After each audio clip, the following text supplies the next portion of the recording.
Beto, vamos falar da elite da elite. O que é a elite da elite dentro do mundo das seleções? Sim, vamos falar de seleção brasileira, mas de um jeito diferente. Nós não vamos dizer só quem tá indo bem, quem foi bem. Não. Vamos escolher os melhores da história da seleção brasileira, né, Calvito? Exatamente, porque a HDJ Futebol Clube também é história e também é cultura. E a gente vai elencar aí o top 10 da história da seleção brasileira, dos 10 maiores jogadores da nossa seleção, de um jeito um pouco diferente, que vocês não costumam ver no YouTube por aí. Escolhemos 30 nomes, que a gente fez uma lista aí de várias épocas da seleção, e aos poucos a gente vai chegar nesse top 10, que vai ser loucura. Exatamente. Calvito, explicando as regras rapidinho para o nosso pessoal. A gente selecionou 30 nomes. Esses 30 nomes foram divididos em 10 trios.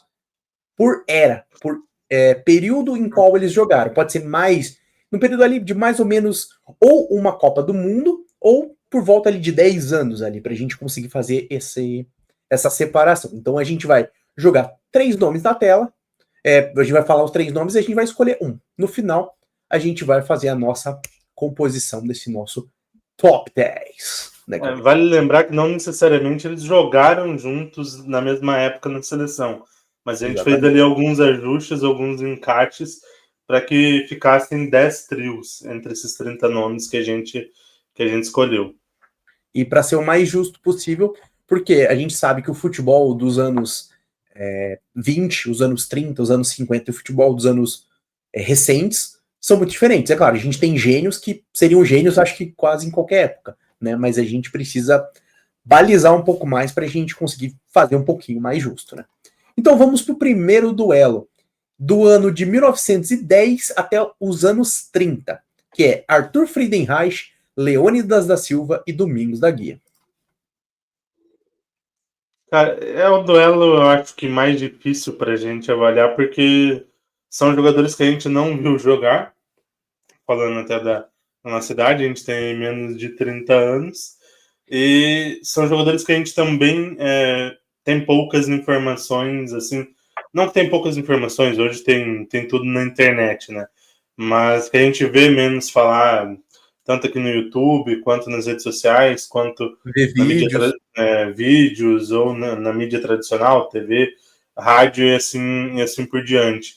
Então acaba sendo um pouco mais complicado. Mas, de toda forma, são 3 nomes grandiosos na história da seleção brasileira. Você tem o Friedenreich, que ele é um pouco anterior ainda às Copas do Mundo, ele é ali do final da década de 10, ali, início da década de 20, ele disputa Copas Américas, ali é campeão de Copa América, salvo engano, em 1919. É um cara que até existiu uma lenda sobre ele, que ele tinha mais de 5 mil gols. Existiu uma lenda, inclusive, o Globo Esporte tinha um prêmio do artilheiro do ano, que era o prêmio Friedenreich. Mas não ver, não chegava a 600, 700 gols oficiais. Mas era um cara que foi muito artilheiro e foi um cara que dominou uma era. O Domingos da Guia joga a Copa de 38, é um jogador importante também daquele momento da seleção brasileira. E o Leônidas da Silva também é um jogador muito importante ali do final da década de 30, do início ali dos anos 40. Ele é o cara que inventa a bicicleta, é o que dá o nome ao bombom, ao doce, né, o diamante negro. Então, cara, são 3 nomes assim muito, muito emblemáticos, né? Até difícil avaliar nesse aspecto. Cara, você vê como é que a gente é cultura, né? Quem gosta de chocolate também já aprendeu com nós. Você vê? Exato. HDJ é pura cultura, rapaz. Mas assim, olhando os 3 nomes, eu tenho uma tendência, apesar, igual a gente não viu os 3, né? Mas você avalizou muito bem as eras de cada um. Mas como o desempenho a gente fala com a camisa da seleção brasileira, eu tendo a ir mais para Leônidas. Por quê? Ele é o que joga no período do futebol mais desenvolvido entre os três, e ele tem uma representatividade para a seleção naquele período. Então, eu tenderia ali para Leônidas entre os três, né? Ele joga a Copa do Mundo de 38, mas ele acaba sendo um pouco prejudicado, porque ele vai encerrar o ciclo dele na seleção brasileira só em 1946. Só que ele acaba não jogando as Copas de 42 e 46 porque elas não aconteceram Também. por conta da Segunda Guerra Mundial. Então, acabou que no período do auge dele, ele acabou não podendo jogar uma Copa do Mundo porque a competição não teve. A Argentina, por exemplo, lamenta muito de não ter tido as Copas na década de 40, porque a Argentina tinha um time muito forte, por exemplo, na época. Então, ele acabou sendo prejudicado por isso. Mas se você vai ver os números dele na seleção, são 38 jogos e 38 gols. Então ele foi muito relevante no período, muito relevante no momento. Então eu também concordo no voto para o Leônidas nessa disputa em específico. Queria que o centroavante do meu time tivesse essa média. Um gol por jogo. O cara era genial. Acaba sendo um pouco esquecido porque vem num momento muito antigo do futebol, né? Exatamente. Agora a gente vai para o segundo trio, que é o trio dos anos 40 até os anos 50. Vamos dizer que é o trio pré-era Pelé, né? Que é Zizinho, Ademir de Menezes e Nilton Santos. Nilton Santos, que é quem dá o nome para o estádio onde joga o Botafogo. Cara, são três nomes assim muito emblemáticos para a seleção brasileira, para a história da amarelinha, e é que tem um gapzinho de geração, porque o Zizinho e Ademir de Menezes são um pouco anteriores, eles jogam a Copa de 50, por exemplo. Ademir de Menezes, ele é artilheiro da Copa de 50, se não me engano, ele faz 8 ou 9 gols. Mas o Zizinho era o grande nome técnico daquele time, era o craque e o Ademir de Menezes o artilheiro. Então, são dois nomes ali muito parecidos. Entre os dois, eu até iria com o Zizinho. O Nilton Santos não é tão artilheiro, não é tão fazedor de gols, até porque era um lateral esquerdo, com muita qualidade, um dos melhores laterais esquerdos da história da seleção brasileira e da história do futebol, só que uma época em que os laterais eram ainda mais defensivos. Se hoje normalmente ainda os laterais não fazem tantos gols, mas a gente tem alguns laterais muito ofensivos e que têm um jogo ofensivo até com uma maior qualidade, na época a ideia é que os laterais, tanto esquerdo quanto direito, fossem mais zagueiros até do que propriamente atacantes ou construtores, como a gente tem em alguns casos, em alguns esquemas atuais. Então o Nilton Santos ele acabava não fazendo tantos gols, mas é um cara muito emblemático, é um cara que tem uma história sensacional pelo Botafogo, e tanto que dá nome ao estádio, também pela seleção brasileira, ele é bicampeão do mundo. Ele faz 2 Copas muito consistentes pela seleção brasileira. Então, pelas conquistas, pela relevância na posição, pela relevância tanto pela seleção quanto pelo clube, pela história que ele tem, e por já ser um pouco diferente na época, porque ele conseguia também atacar um pouco mais do que o normal para a época, então eu acho que nesse duelo é Nilton Santos. Você resumiu com perfeição. E até terão dois nomes que a gente ainda vai citar de laterais.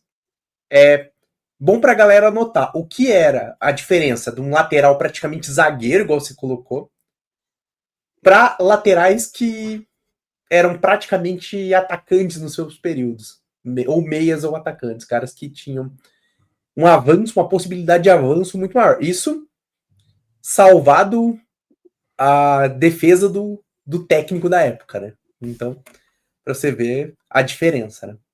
Então, Nilton Santos vence. Agora vamos para a Copa de 58. Aqueles que estiveram com o Rei Pelé na primeira conquista. Didi, Vavá ou Zito? Cara, são 3 nomes também. Só antes, complementando uma informação, eu falei dos 38 gols do Leônidas, ele tá no top 10 artilheiros da seleção brasileira. Então, muito relevante, corrobora também nesse voto. Cara, nomes, assim, fenomenais também, que estiveram ali na Copa de 58, alguns deles também em 62, todos, assim, jogadores excepcionais que complementavam muito aqueles dois elencos, né? E é uma batalha muito difícil, porque eu acho que é mais parecido do que nas outras. Não tem um vencedor tão claro para mim. Eu iria assim no Didi entre eles, mas eu acho que nesse caso pode pender para qualquer um. É. O Vavá tem a história de ser um dos maiores artilheiros do Brasil, né? Até em Copas do Mundo, se não vale a memória, ele só é superado pelo Pelé, acho que em gols numa mesma edição, se não me engano. Ou gols ao total, eu não lembro exatamente a situação, mas eu sei que ele era um dos melhores do artilheiro da seleção em Copas, aí é superado, acho, pelo Pelé e depois pelo Ronaldo, né? Mas é uma questão até que é pouco complicada também pra gente avaliar pela idade, acho que nem os nossos pais estavam nascidos Exato. nessa época, mas vamos para mim, vamos de Didi nessa. Acho que é um dos votos mais difíceis, porque são mais parecidos entre eles ali. Agora nós temos um duelo interessante, que é pós-58 até 1970, quando a seleção ganha, aquele período ali que a seleção ganha seu segundo título, que é um duelo interessante. Primeiro temos Gilmar dos Santos Neves. Aí temos o genial Garrincha e um colecionador de taças chamado Zagallo. Três titãs. Assim, você tem o Zagallo, é interessante. O Zagallo, ele é voluntário na Copa de 50 já. O Zagallo, ele já estava por ali na Copa de 50. Não joga, mas ele era voluntário, participou ali da organização, digamos assim. Mas ele é campeão do mundo em 58 e 62. Aqui a gente não está avaliando enquanto treinador, mas ele é campeão em 70 como treinador e campeão em 94 como auxiliar técnico e treina a seleção também em 98 no vice-campeonato. Então, talvez se a gente fosse falar de maior nome da história da seleção brasileira, talvez ele tivesse no top 3. Ali junto com outros nomes que a gente vai citar daqui a pouco, talvez. Aquele nome que todo mundo sabe que a gente vai falar. Aqueles nomes que todo mundo sabe, né?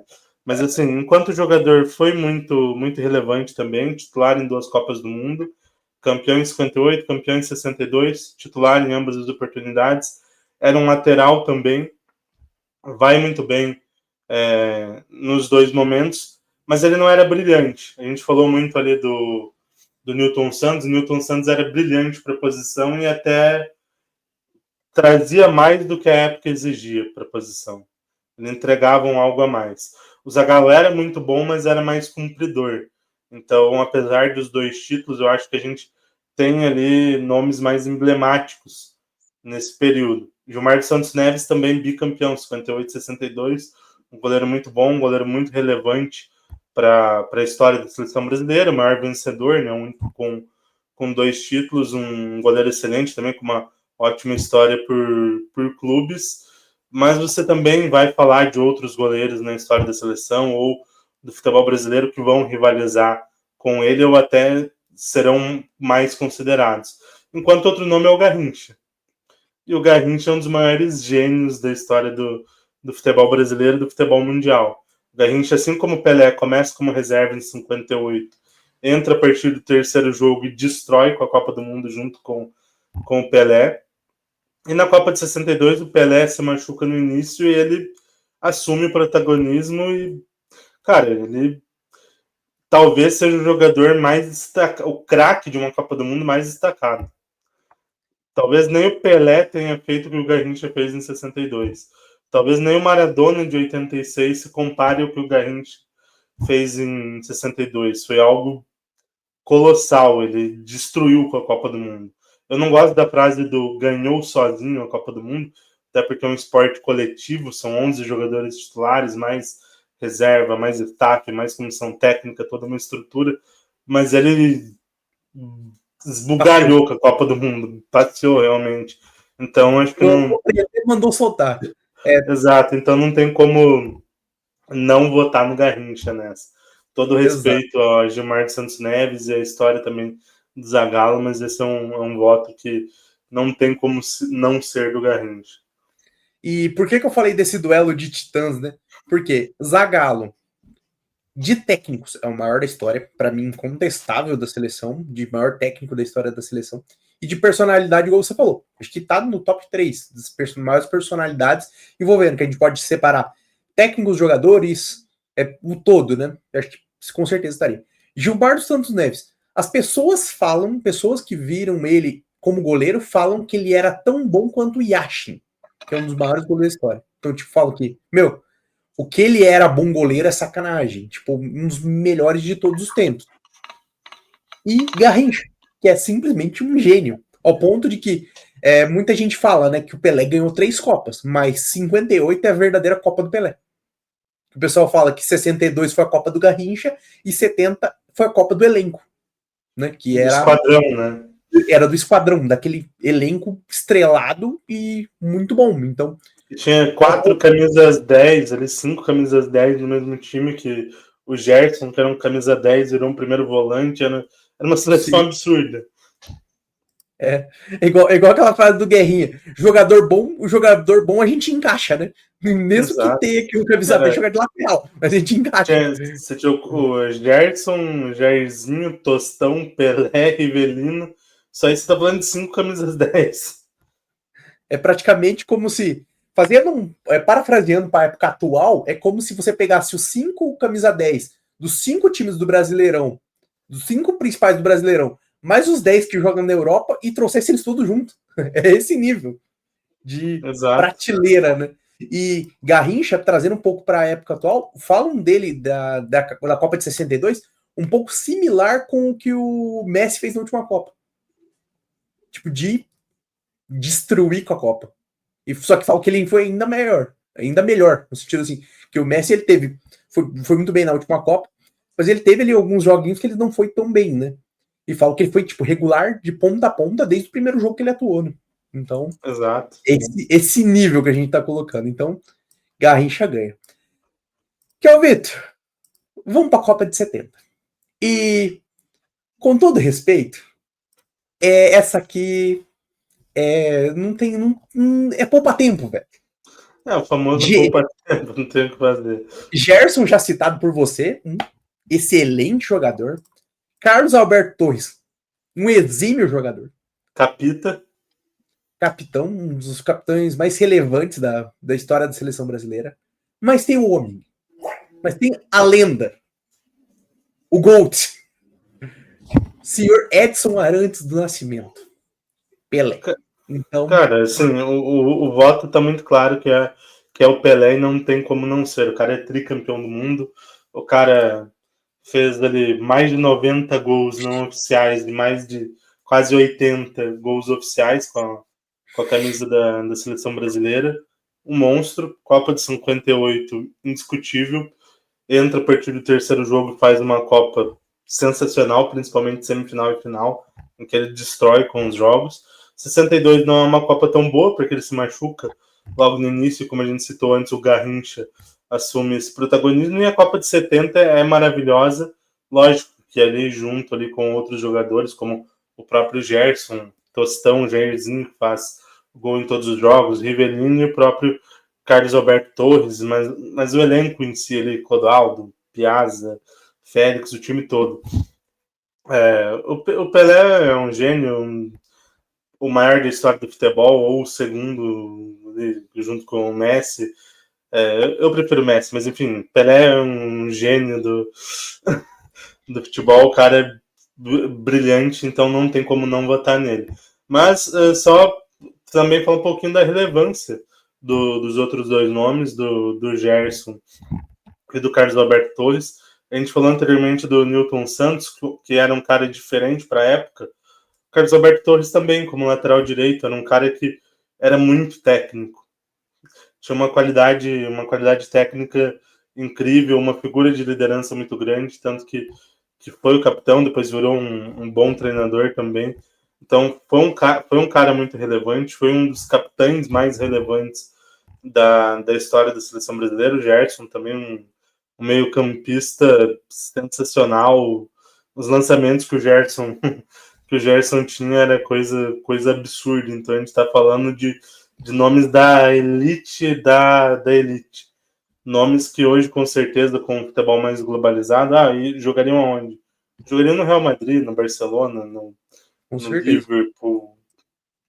Enfim, seriam os melhores do mundo hoje também. Estariam nesse grupo.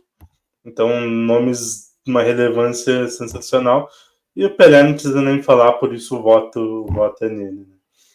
Exato, não tenho nada mais a declarar. Você só juntou Gerson, cracaço, Carlos Alberto Torres, que rivaliza com o Cafu para ver qual é o maior lateral direito da história da seleção, e Pelé. Apenas Pelé. Tipo, não precisa de adjetivo. O nome já responde. Agora nós vamos para o período pós-Pelé. Aquele período ali entre 1970 até a Copa de 82, que nossos pais, nossos avós sempre dizem que era uma das seleções mais brilhantes tecnicamente a não levantar o título da história das Copas do Mundo. Que é aquele time brilhante, mas que não saiu campeão. Rivelino, Zico e Jairzinho são os 3 nomes. E cara, eu já vou queimar a largada e vou dizer que eu tenho um preferido desse trio, que é Zico. Cara, eu tenho um preferido Zico. É difícil e eu não vou votar no Zico, porque assim, o Zico é o que tem mais gols, né? Falando desse trio. O Zico é o 5º maior artilheiro da história da seleção brasileira com 48 gols. Fica atrás só de Romário, Ronaldo, Pelé e Neymar. Mas você tem logo atrás Jairzinho, o 6º maior artilheiro, 44 gols, e o Rivelino como 7º com 43 gols. A média de gols do Zico é melhor, porque ele jogou menos jogos, né? Mas assim, eu acho que o nível de atuação do Zico é até um pouco maior. E ele era o craque ali da equipe ali de 78 a 86, era o grande nome. Enquanto o Jairzinho dividia esse protagonismo com outros nomes, tinha nomes de maior protagonismo como Pelé, e o Rivelino pegou esse protagonismo pós-Pelé e pré-Zico. Ele foi esse elo ali entre Pelé e Zico, vamos dizer assim. Acho que no todo da carreira, história, relevância para o futebol brasileiro, acho que o Zico é maior do que o Rivelino. Mas enquanto seleção brasileira, eu acho que o Rivelino tem um peso um pouco maior também pelo título na Copa de 70. E o Zico pesa um pouco não ter títulos com a seleção brasileira, porque vale lembrar que o Brasil não ganha nem Copa América durante um bom período, que o Brasil ganha a Copa América em 49 no Brasil e depois só vai ganhar em 89. Então o Zico ele não consegue nem ganhar a Copa América. E em Copas do Mundo, ali 82, ele vai bem, mas o time acaba perdendo para a Itália, aquele time sensacional que você citou. Em 86, apesar de ele ir bem também na Copa do Mundo, ele fica um pouco marcado pelo erro na cobrança de pênaltis ali contra a França nas quartas de finais. Então, o Rivelino, pelo título, por ter feito parte daquele esquadrão, seria o meu voto nesse caso. Para mim, acho que assim, Jairzinho é o que a gente. Acho que nenhum de nós colocou como top 1, apesar de ter sido um espetacular. Foi o único que fez gol em todos os jogos da Copa de 70. Né? Exato. Ok. Acho que talvez o seu detalhamento seja uma boa solução para essa resposta. Acho que ao todo da carreira, O Zico é mais jogador, tanto que tem a brincadeira de falar que o Zico ele é o Pelé que veio um tempo depois. Né? É um cara genial, um cara extremamente habilidoso que veio um tempo depois. Mas como o nosso objeto de análise aqui é só seleção, talvez o Rivelino, por ter feito a transição dessa era, sendo relevante nesse período ali, e tendo sido importante ali nesse período, mesmo tendo ganho em 70 também junto, pesa a favor, né? Então, vou de Rivelino nessa, mas acho que é bem próximo, bem parelho com os três nomes. Acho que é um dos duelos até mais equilibrados que a gente está tendo aqui. É um dos mais difíceis, com certeza. Porque tem bons argumentos para os três, porque Jairzinho, você pode falar como você falou, pela relevância e também pela longevidade, um jogo de longevidade. Você pode pegar o Zico, que foi ele protagonista de um período meio nebuloso da seleção brasileira, acho que período de maus momentos, e foi o protagonista, da mesma forma que tem o Rivelino, que ele, vamos dizer assim, é o último bastião do super time, né? Então, Exato. são três bons nomes, fomos de Rivelino. Agora, o nosso sétimo duelo, a geração entre 80 e 90. A galera que joga ali um pouco antes do Tetra. Que é Dunga, Tafarel e Paulo Roberto Falcão. Um duelo colorado entre três ídolos do Esporte Clube Internacional. Aqui antes a gente teve que fazer um ajuste, porque para caber 3 nomes em cada um dos duelos, a gente colocou o Falcão junto com Dunga e Tafarel. Dunga e Tafarel, inclusive, jogaram durante a década de 80 também, apesar do auge ter sido na década de 90. O Falcão já teve um auge na década de 70 e 80. Teve ali o grande momento na seleção brasileira na Copa de 82. Assim, novamente falando sobre esses 3 nomes. A gente tem um nome em qualidade técnica, em relevância pro futebol, que é claramente o maior deles. E tá aqui um gremista falando, um jogador que foi ídolo do Inter. Mas, sim, Paulo Roberto Falcão, desses 3 nomes, era o maior jogador. É um dos maiores volantes da história do futebol brasileiro, inclusive do futebol mundial. O Falcão era gênio, absurdo, como volante, até como meio em alguns momentos. É rei de Roma, no momento em que poucos brasileiros iam para a Europa, ele conseguiu ser absurdo também na Europa, vai muito bem também na seleção, até consideram que o Falcão tenha ido um pouco abaixo do que ele foi no Inter e na Roma na seleção, mas mesmo assim foi muito bem, foi muito relevante, foi um grande jogador na seleção.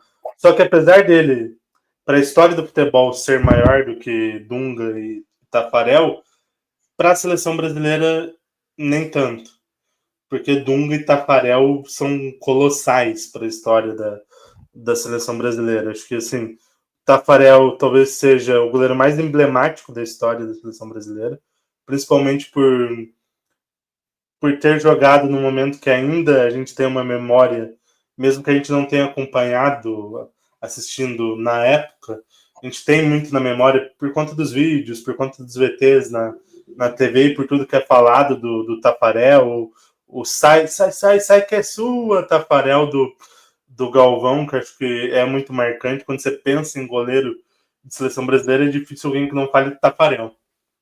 Então, um goleiro relevante, que teve momentos difíceis ali na Copa de 90, pré-Copa de 94, teve um frango ali na eliminatória contra a Bolívia, mas faz uma Copa do Mundo sensacional, muito relevante na disputa por pênaltis. Na Copa de 98 também, na semifinal contra a Holanda, é muito importante em toda a Copa ali, numa defesa que era uma peneira da seleção brasileira em 98, apesar de um ataque sensacional, como que tomou 10 gols em 7 jogos. E não tomou mais porque o Tafarel foi insano, foi fenomenal. Então, é um goleiro que, inclusive, jogava muito melhor na seleção do que nos clubes. O Tafarel teve ali momentos não tão bons na história dele pelos clubes. Inclusive, na Copa de 94, ele jogava na Rediana. Hoje em dia, você fala que um jogador da seleção brasileira joga na Redina, o cara tem um infarto. Regina Casé? Não, mas assim, a Redina é um time que acho que está até na terceira, quarta divisão italiana hoje. Mas Na na época época o Regina era um time de primeira, né? era um time ali de meio de tabela de primeira divisão. Seria hoje, sei lá, um Cagliari, um Udinese. Comparando um pouquinho, é que nessa época o futebol italiano era o melhor futebol do continente europeu, né? Mas se comparar ali, hoje a Premier League domina o futebol europeu. Seria a mesma coisa da gente dizer, sei lá, que o Alisson ou o Ederson vai ser titular da seleção jogando pelo Bournemouth, pelo Fulham, Pelo Brighton. pelo Brighton. Esse nível, mas pelo Brentford. Exatamente. Uma camisa Então, desse. a relevância é muito grande do Tafarel. E o Dunga também é absurdo. O Dunga joga a Copa de 90. Apesar de não ter ido mal, ele é considerado vilão, porque a equipe que perde a Copa de 90 e que culmina ali nos 20 anos sem títulos da seleção brasileira, meio que visto como era Dunga. E era um negócio que não era merecido, porque o Dunga era um baita jogador. Muita gente tem a visão de que o Dunga era um volante brucutu, muito pelo contrário, ele sim marcava muito, mordia muito, era absurdo na marcação, tinha muita força para jogar, mas ele tinha muita qualidade também no passe, nos lançamentos. Inclusive, ele deu mais passes certos do que o Xavi na Copa de 2010. E era uma equipe que, inclusive, a Espanha jogava mais com a bola. Então, para você ver o quão absurdo foi o Dunga. Ele joga a Copa de 94, Copa absurda, capitão. E 98 também faz uma Copa excelente. E como capitão, como liderança, como aquela figura que, inclusive, o Romário, muita gente diz, o Romário ganhou a Copa sozinho. O Romário fala, não, se não for, ele cita todo o grupo, mas ele cita com muito carinho o Dunga. Se não é o Dunga para dar algumas broncas, inclusive em mim, a gente não teria ganhado. Então, é uma figura muito emblemática para a história da seleção brasileira. Eu até fico na dúvida nesse voto, porque Dunga e Tafarel são duas marcas assim gigantescas para a seleção brasileira. Para mim, talvez seja a maior dúvida até aqui. Eu vou de Dunga ainda. Vou votar no Dunga, mas assim, disputa lá no alto. Exato. Desse trio, igual você falou, se fosse para falar qual é o mais craque, Falcão, sem sombra de dúvidas. Acho que poucos foram tão geniais como Falcão foi, né? Como um meio-campista. Dunga, a gente tem a questão do. Ele foi o líder. Ele é o cara que passou por um momento, igual você falou, de vilão a campeão na Copa seguinte. E o Tafarel talvez não pudesse ter essa possibilidade de redenção muitas vezes se não fosse a genialidade do Tafarel debaixo da trave, né? Então, nesse caso, eu tenderia a ir mais pelo Tafarel pela questão de que muitas vezes, mesmo o Dunga sendo muito bom, em alguns momentos estourou muito na defesa. E a genialidade do Tafarel foi fundamental para o avanço. Então... Eu vou ceder nesse voto, porque, principalmente pela posição, acho que o Tafarel ele foi muito emblemático. E ter um goleiro aqui também acho que vai ser interessante para valorizar também a posição. Então, vou ceder nessa, vou junto com o Tafarel. Agora vamos para o que consagrou esses cidadãos, esses como é que é? Esses gênios dessa história da seleção brasileira, que é a Copa de 94. Para o trio da Copa de 94, a gente trouxe outros 3 titãs. A dupla Romário e Bebeto e Cafu. Só a nata. Cara, bizarro.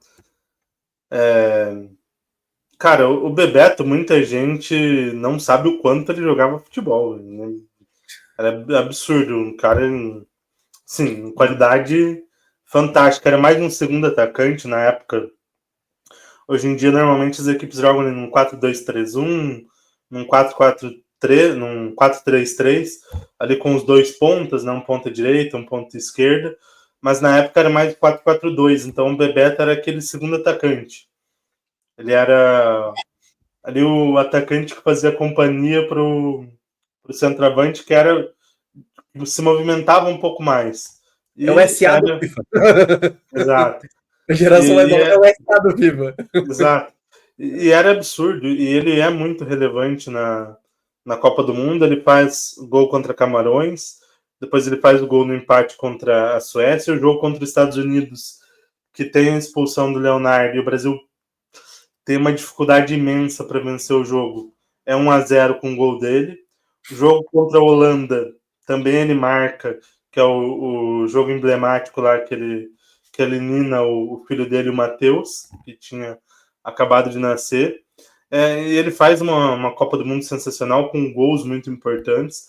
Em 98, ele é titular novamente, ele faz gols importantes novamente, principalmente no jogo contra a Dinamarca, nas quartas de finais. 3-2, Rivaldo faz 2 gols e ele faz um gol. Então, um cara muito relevante para a história da seleção brasileira, e foi aquele parceiro de luxo do Romário em 94.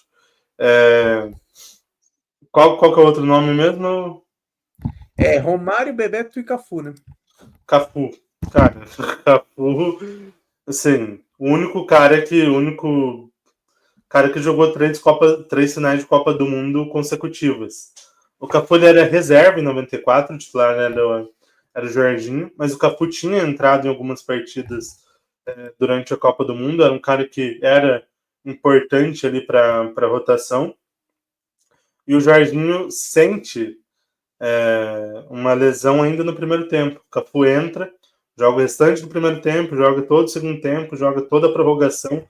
Então ele joga mais do que o Jorginho, inclusive, naquela final. Depois titular em 98, titular em 2002 e campeão e capitão, erguendo a taça, o último ser humano brasileiro a erguer uma taça de Copa do Mundo, um dos maiores laterais direitos da história do futebol.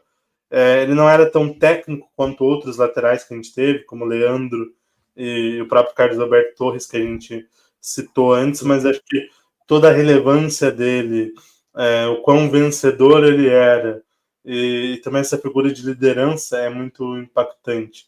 Só que daí a gente está debatendo com o Romário, né? Exato. Aí, assim, não tem muito para onde correr, né? Infelizmente, o Romário acaba não jogando em 98 e 2002, onde ele poderia, inclusive, ter construído uma história ainda maior pela seleção.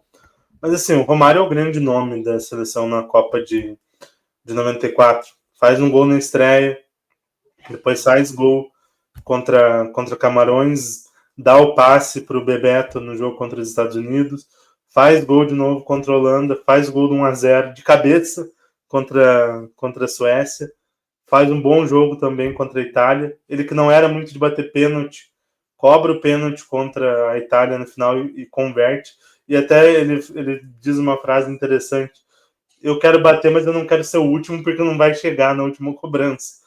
E ele bate antes e faz o gol também. Assim, é um gênio do futebol, e foi um gênio na Copa de 94. A atuação dele em 93, no jogo classifica o Brasil também, é muito relevante. Ele faz os 2 gols ali no jogo contra o Uruguai no Maracanã, e é uma atuação, assim, fora da curva. Muita gente coloca como uma das maiores atuações da história do futebol, porque absurdo o que ele fez naquele jogo. Então não tem como não votar no Romário nessa, apesar da enormidade dos outros 2 nomes aí que a gente citou. Exato, cara. São alguns, esses duelos, acho que são duelo de representatividade. É a mesma coisa que a gente falou do Pelé. Ele tá competindo com 2 titãs, mas, cara, o que o Pelé foi importante naquela Copa ali de 70 e o que o Romário representou em 94, cara, não tem competição. Tipo, é muito difícil você fazer qualquer comparativo, né? E isso porque Cafu, igual você falou, um dos maiores nomes da história da seleção brasileira em títulos, que a gente teve orgulho de tirar uma foto com ele. Exato, a gente tem isso guardado. Esse bolo, E, a nossa história. exato. De participar de uma coletiva de imprensa com ele e de acompanhar toda a palestra dele, onde ele conta ali vários momentos da carreira dele, desde histórias que muita gente não conhece, que são lá da época de categorias de base, quando ele tentou o sonho ali dele, dos vários testes que ele acabou não passando, dos vários perrengues que ele teve até conseguir uma vaga no São Paulo e depois construir toda a carreira que ele construiu. Então temos essa memória afetiva muito bacana, mas é Romário, não tem nem o que dizer. Não tenho o que falar. Agora vamos para o Penta. E homenageando Galvão Bueno, temos 3 R's, né? Ronaldinho, que o Ronaldinho para ele era o Ronaldo Fenômeno, que depois que o Ronaldo que acabou virando o Fenômeno. Rivaldo e Roberto Carlos. 3 grandes nomes que marcaram essa Copa do Mundo de 2002, esse pentacampeonato e que fazem o nosso duelo. Para mim, é um cenário parecido com 94, onde a gente tem Rivaldo, que era, para mim, o arquiteto desse time, o cara que tornava a estrutura possível. O Roberto Carlos, que é o lateral que inventou praticamente o lateral ofensivo, né? Ao ponto que a galera botava ele de atacante no Bomba Pet, porque ele tinha um chute forte e muita velocidade. E Ronaldo Fenômeno, que foi o grande nome dessa Copa do Mundo e responsável pela frase que Oliver Kahn que nada. E Oliver Kahn era o maior goleiro da atualidade ali, até aquela Copa do Mundo. Ele dribla com tranquilidade e a gente fica pensando o que teria sido o mundo se o joelho do Ronaldo tivesse sido 100%, né? Se tivessem tratamentos modernos para cuidar do joelho naquela época, né?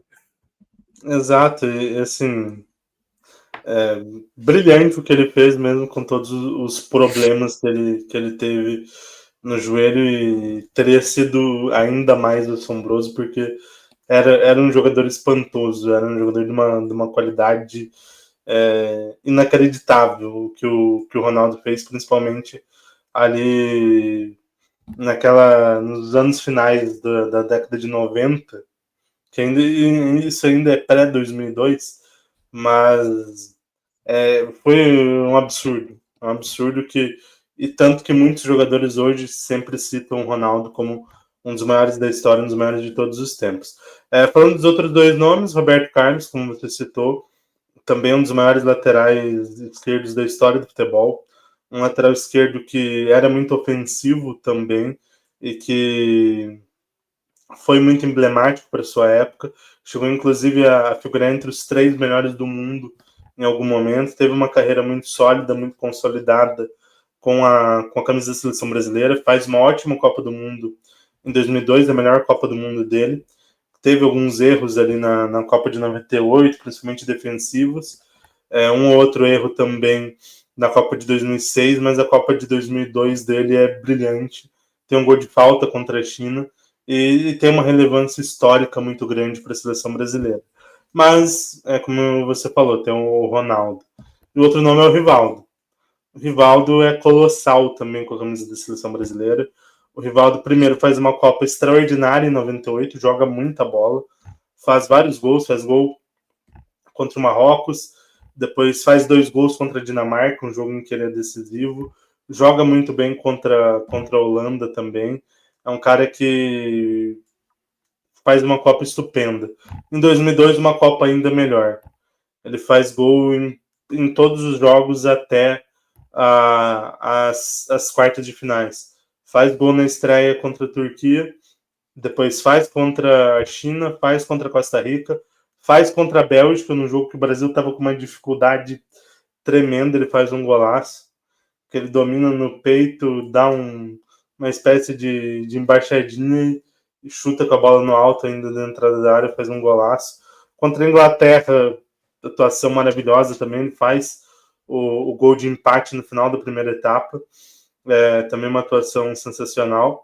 Na final ele não faz gol, mas ele tem uma atuação também maravilhosa, porque é ele quem chuta ali a bola que o Oliver Kahn bate roupa pro gol do Ronaldo. O segundo gol, ele não toca na bola, mas ele é genial com aquele corta-luz no passe do Kleberson, e depois que culmina na finalização do Ronaldo para o segundo gol. Algumas pessoas citam ele, inclusive, como o melhor jogador do Brasil naquela Copa. Eu discordo, eu acho que é o Ronaldo, mas é uma Copa sensacional do Rivaldo, é uma Copa brilhante. E o voto é do Ronaldo. Ronaldo, não tenho o que falar, o cara era um gênio, jogava demais, um cara absurdo, tinha uma qualidade técnica fora da curva, uma habilidade sensacional, uma qualidade para finalizar também que era surreal. A forma como ele driblava os goleiros, ele driblava como se não tivesse ninguém na frente. Então era coisa de gênio. E o que ele faz na Copa do Mundo, depois dos médicos dizerem para ele há 1 ano, 2 anos da Copa, que ele, se muito, ele ia voltar a andar. Ele não só volta a andar, como volta a jogar e faz o que ele faz numa Copa do Mundo. É absurdo, então não tem como não votar no Ronaldo nessa. E assim, diferente de hoje em dia, algumas emissoras que agora estão liberando um pouco o palavrão, a gente tem um pouco mais isso aqui mais solto dentro da HDJ. E porque só um palavrão consegue descrever Ronaldo Fenômeno. Foda pra caralho. Não tem que dizer. Cara, eu lembro dos primeiros jogos que eu vi do Ronaldo, foi alguns ali da época do Real Madrid, mas mais forte os jogos dele pelo Milan. E, cara, que absurdo. Ele mesmo tendo mal fisicamente, o quanto que ele baila jogando pelo Corinthians, cara. Eu falo. Já gordo. Né? Sim, já mal fisicamente, ele joga como se ele mandasse e desmandasse do campo, cara. Eu falo, meu, quem teve a oportunidade de ver esse cara no auge da sua carreira, eu falo, meu, foi presenteado com um futebol de altíssimo nível, né? E vamos para o nosso último duelo.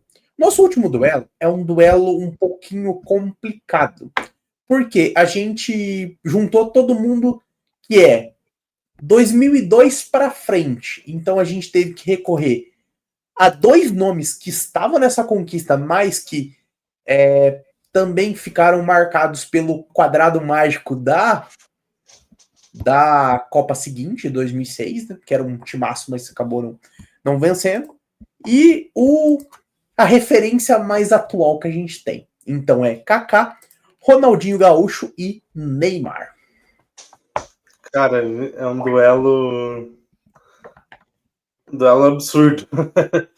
Assim, se a gente for falar em números e talvez em quantidade de atuações com qualidade, acho que o nome seria Neymar. Tanto que ele é o maior artilheiro da seleção brasileira em jogos oficiais, com 79 gols. Tem um título de Copa das Confederações, em que ele é o melhor jogador do time, inclusive faz gol na final, ele só não faz gol na semifinal. Os 3 jogos da primeira fase, ele marca, é decisivo, é o melhor em campo, e na final também vai muito bem, faz o segundo gol do 3-0 contra a Espanha. Campeão olímpico, não é a seleção principal, mas campeão olímpico. Muita gente não dá relevância para o título olímpico. Eu acho que o futebol não dá relevância para a Olimpíada, mas assim, o Brasil dava relevância até a conquista do título. E para mim, me causa uma certa estranheza algumas pessoas falarem hoje, depois das 2 conquistas, e principalmente da primeira, em que o Neymar é protagonista, dizer, a Olimpíada não vale nada, não conta. Cara, até o Neymar ganhar, a seleção brasileira era esculhambada porque nunca tinha ganhado uma Olimpíada. Aquela conquista era um desejo em cima. Então, sim, é algo muito relevante. É uma conquista extraordinária, principalmente A primeira porque tira ali de uma fila de uma seleção que já era pentacampeã do mundo, que já era a maior da história, mas que almejava essa conquista. Então, é algo, sim, muito importante, muito relevante. O Neymar não tem Copa do Mundo, acho que daí é o peso contra ele, apesar dele sempre ter jogado muito bem nas 3 Copas em que ele atuou. Eu acho que, no geral, ele jogou mais do que o Kaká na seleção brasileira, e aí eu acho que a Copa do Mundo pesa um pouco menos para o Kaká, porque o Kaká não joga, né? O Kaká entra um pouquinho na final, mas ali já com o jogo decidido, acho que mal encosta na bola. Mas sim, é muito relevante em 2006, no ciclo. 2010 era o grande nome daquela seleção, tanto no ciclo quanto na Copa do Mundo, mas acho que no todo o Neymar joga mais do que ele na seleção. Ronaldinho Gaúcho, no todo, o Neymar também joga mais do que ele na seleção brasileira, se a gente for contar o todo de atuações. Só que daí tem um ponto que pesa para o Ronaldinho Gaúcho. A Copa das Confederações, o Ronaldinho também tem, ele joga muito ali em 2005, assim como o Neymar joga em 13. Eu acho que ele não é um nome tão destacado quanto o Neymar foi em 13, porque o time de 5 é muito melhor. Uma Copa das Federações extraordinária. O Adriano, inclusive, acho que até foi o melhor jogador, faz uma Copa das Confederações num nível assustador. Então, talvez ali na Copa das Confederações, talvez o título do Neymar tenha sido maior em questão individual. Mas a seleção de 5 é mais lembrada, também é mais emblemática, que foi uma seleção mágica. Mas o Ronaldinho tem a Copa do Mundo. E aí, para mim, é o ponto que pesa para ele, apesar do Neymar ter mais quantidade e até mais qualidade de atuações com a camisa da seleção, tem a questão da Olimpíada, tudo, mas acho que o que pesa é a Copa do Mundo. E o Ronaldinho, ele é decisivo num dos jogos mais importantes que foi. Tá certo, ele foi expulso depois, mas ele é muito relevante naquele jogo. Ele faz a jogada e dá assistência para o gol do Rivaldo, depois ele faz aquele gol antológico de falta. Então, eu tenho que votar no Ronaldinho nessa, apesar do quão absurdo o Neymar foi com a camisa da seleção brasileira. Olha, cara, eu te conheço, essa você me surpreendeu. Eu te conhecendo há tanto tempo, eu podia jurar que você ia de Neymar. Cara, essa me surpreendeu. Porque esse era exatamente o meu argumento. Kaká, a gente falou muito do Tafarel, que o Tafarel era muito absurdo dentro da seleção e por clubes ele tinha dificuldade. Eu vejo que o Kaká é o oposto. É um cara que teve passagem brilhante pelo Milan, pelo Real Madrid, enquanto esteve saudável, foi muito bem. Quando não estava com lesão ali, foi bem. Pelo São Paulo, saiu ainda como uma jovem promessa, mas jogou bem. E quando voltou legal. Eu acho que o Kaká, por clubes, ele foi espetacular. Mas na seleção, 2002, igual você falou, ele entra pouquíssimo. 2006, ele não joga tanto. E 2010, que era a grande expectativa após ele ganhar o melhor do mundo ali em 2007, ele não entregou tanto. Então, acho que pela seleção, acho que ele foi um dos mais relevantes do período, até por ter ganho o melhor do mundo.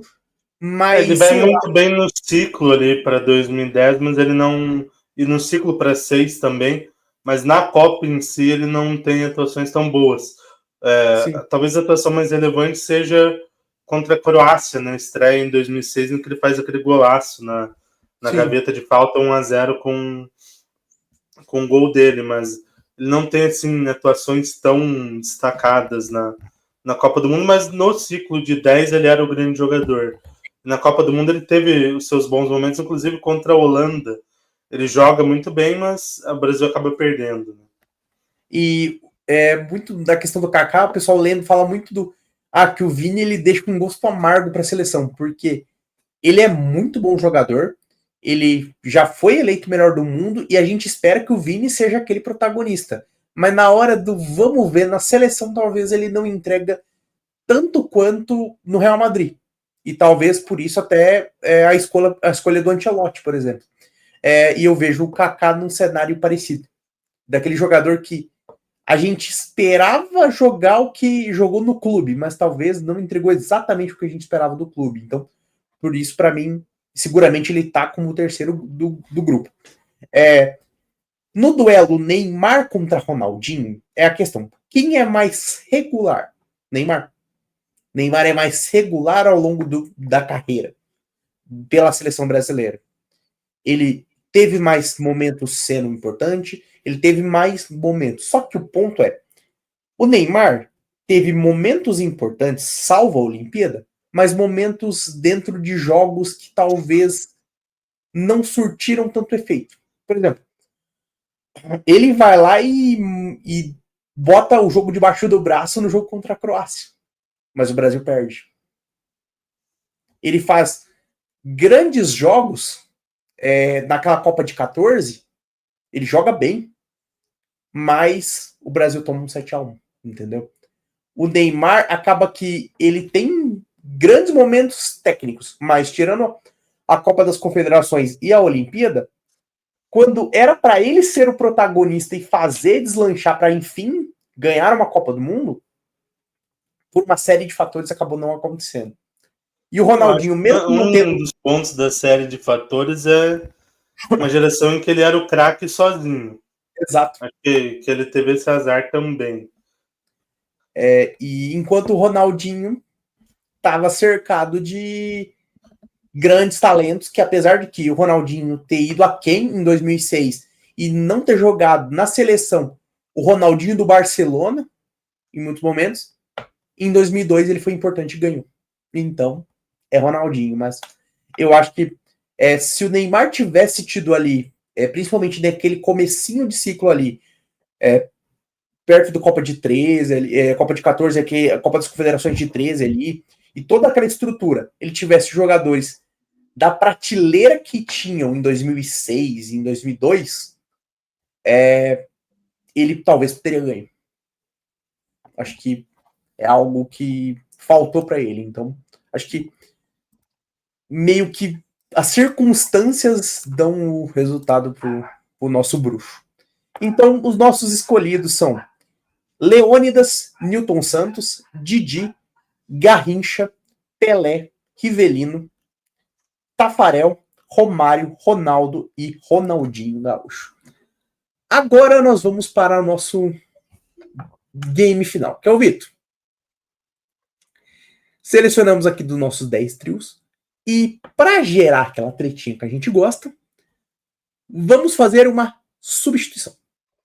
Vamos olhar um dos que perderam duelos e substituir por alguém que ganhou duelos de outra era. Vamos aos nomes.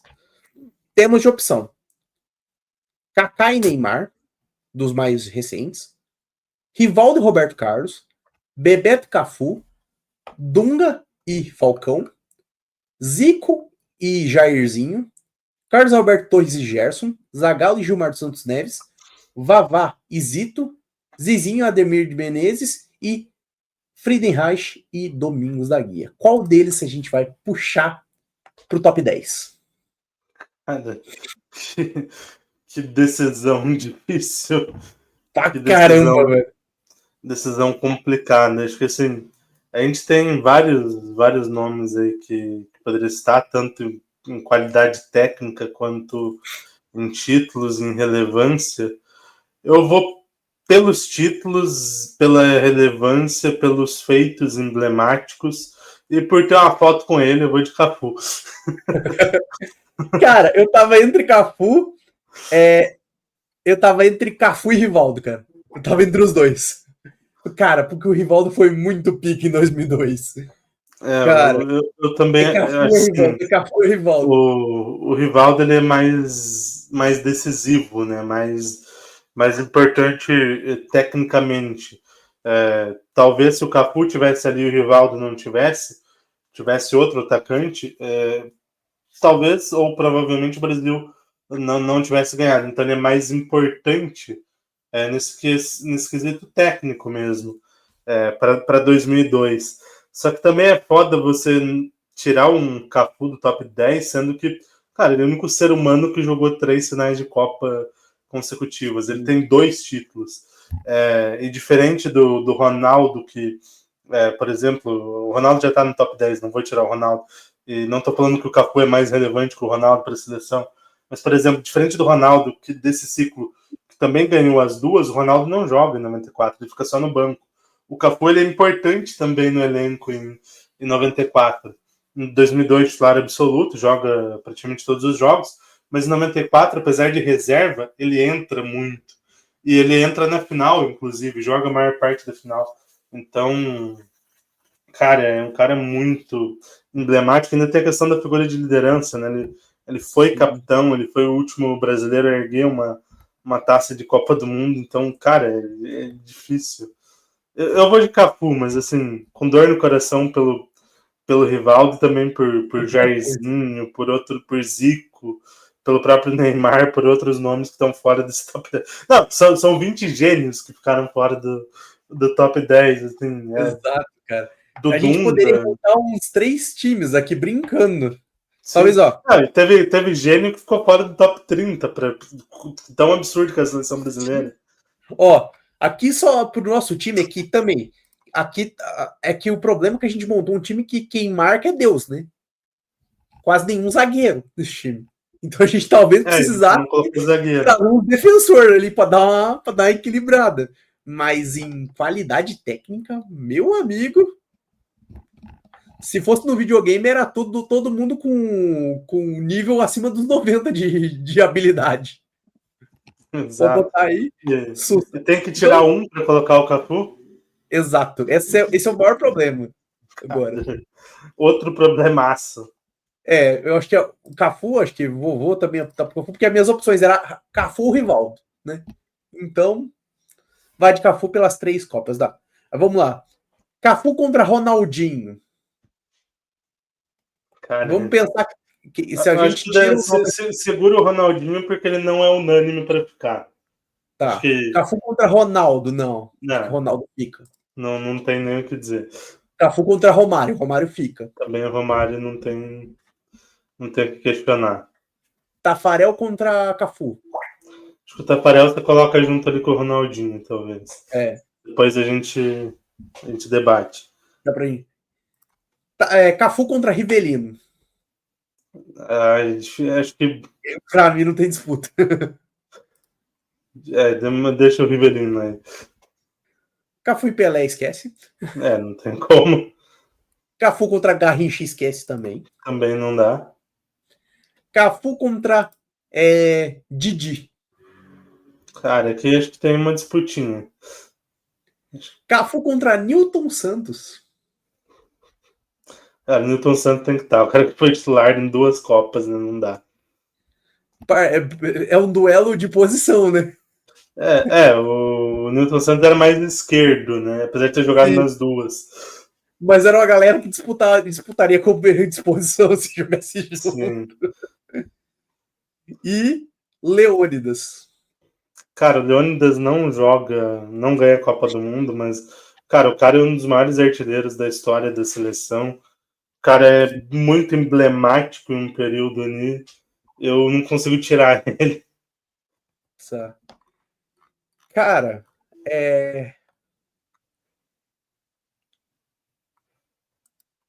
a resposta que estava me surgindo na cabeça é uma dos que eu menos gostaria de dizer. Que é Ronaldinho. Eu acho que. Porque a gente mexe no quebra-cabeça. No final, eu acho que. Cara, vai ser o Ronaldinho ou o Didi, né? Pior. O Didi é bicampeão do mundo também. Pior. Cara, acho que com dor no coração, muita dor no coração, o Ronaldinho, cara. Vai ter que Por ser. Quê? Ronaldinho e Cafu ambos jogam 2002. Só que um foi o capitão e o Ronaldinho e o Cafu em todas as Copas que ele jogou bem praticamente, cara. Jogou muito. E o Ronaldinho oscilou. Com dor no coração, eu digo Ronaldinho, cara. Vamos ter que tirar o bruxo nessa. Vamos ter que fazer esse crime. Bruxo, nos perdoe. Que o rei do Dibre nos perdoe, mas temos que tirar Ronaldinho Gaúcho desse top. Vai nos vibrar depois dessa. Exato. Seremos dibrados de qualquer possibilidade de entrevista com o Ronaldinho Gaúcho. Exato. Mas pelo menos o Cafu vai dar outra entrevista para nós, né? Que a gente botou. A gente tirou ele vai dar uma exclusiva. Aí ele vai dar uma exclusiva. Ô, Cafu, se você tá assistindo para nós, se você tá nos assistindo, você já participou de uma coletiva que a gente tava.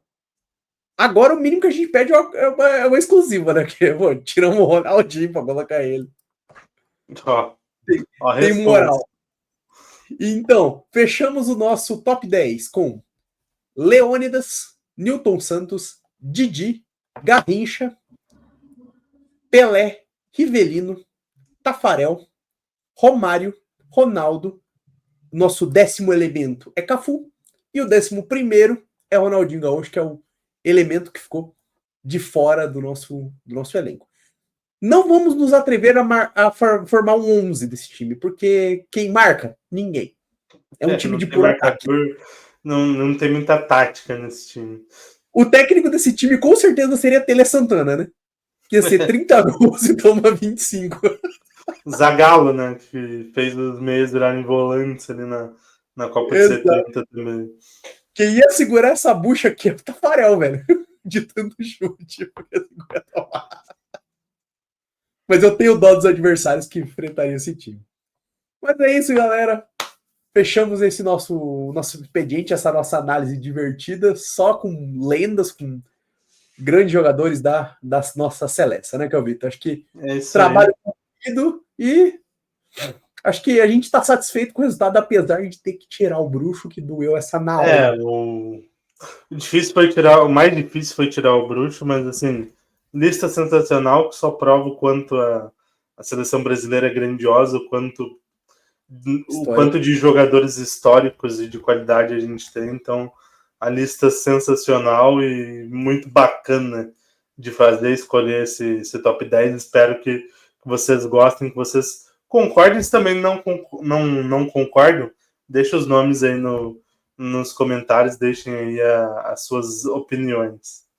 Exato. E que vocês, pessoal, tenham se divertido tanto assistindo quanto nós fazendo. Que isso foi muito divertido. Acho que foi uma das pautas que a gente, praticamente em conjunto, foi algo que a gente tem que fazer isso. Tipo, foi mais ou menos um consenso, né, de fazer, mas que é muito legal. É isso, meu povo. Se inscrevam no canal, deixem o like, aproveitem também para falar o que vocês estão achando da seleção no momento, se vem o Hexa na próxima. Então, já aproveitem aí para comentar bastante. É isso, meu povo. Rumo aos 900 inscritos. Até mais. Valeu!